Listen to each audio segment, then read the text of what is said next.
વિપક્ષની વાત કરી જ રહ્યા છીએ તો ગઠબંધનની વાત પણ કરીએ કે કેવી રીતના હવે ગઠબંધનવાળી સરકાર છે.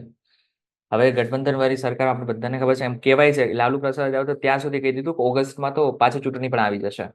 તમને એવું લાગે છે કે ખરેખર આવું થઈ શકે? કારણ કે નીતિશ મને કુમારનો લાગે છે પણ મને લાગે છે મને લાગે છે થોડી એની માટે રાહ જોવી પડશે.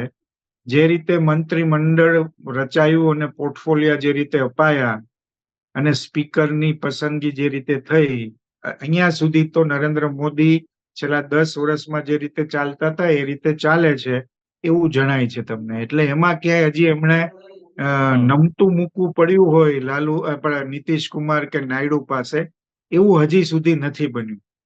પણ આ આવતા 4 થી 6 માસમાં એમની પરીક્ષા થવાની છે. પહેલી પરીક્ષા બજેટ સત્રમાં થવાની છે, કારણ કે નાયડુએ પણ આર્થિક સહાય વધુ માંગી છે.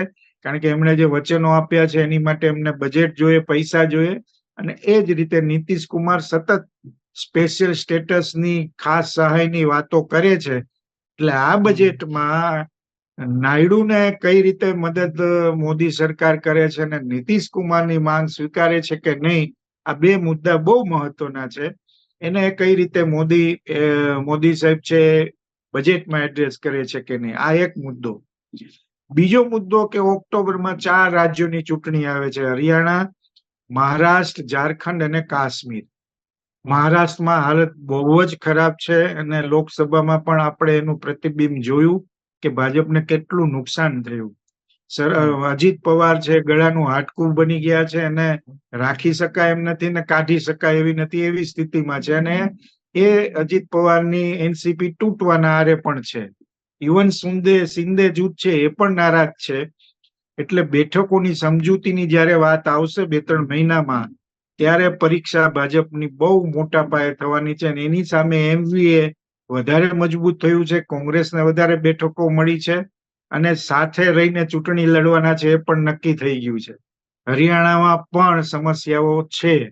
ઝારખંડમાં હેમંત સોરેન પાછા મુખ્યમંત્રી બન્યા છે અને હવે એ આગલા 4-6 મહિનામાં કેવું પરફોર્મ કરે છે એ મહત્વનું છે. કાશ્મીરમાં એટલે ભાજપનો ટેસ્ટ છે કે સંસદની ચૂંટણીમાં એમણે કાશ્મીરની 3 બેઠકમાં ઉમેદવાર ઉભા રાખ્યા નહોતા. એ હિંમત ન કરી એમ તમે ગણો, અથવા તો એ ટેસ્ટ કરવા માંગતા હતા કે લોકો કઈ રીતે રિએક્ટ કરે છે, એમ પણ તમે ગણી શકો. એટલે આ 4 રાજ્યોમાં ભાજપ કેવું પરફોર્મ કરે છે એના ઉપર આ ગઠબંધન સરકારનું ભાવિ છે.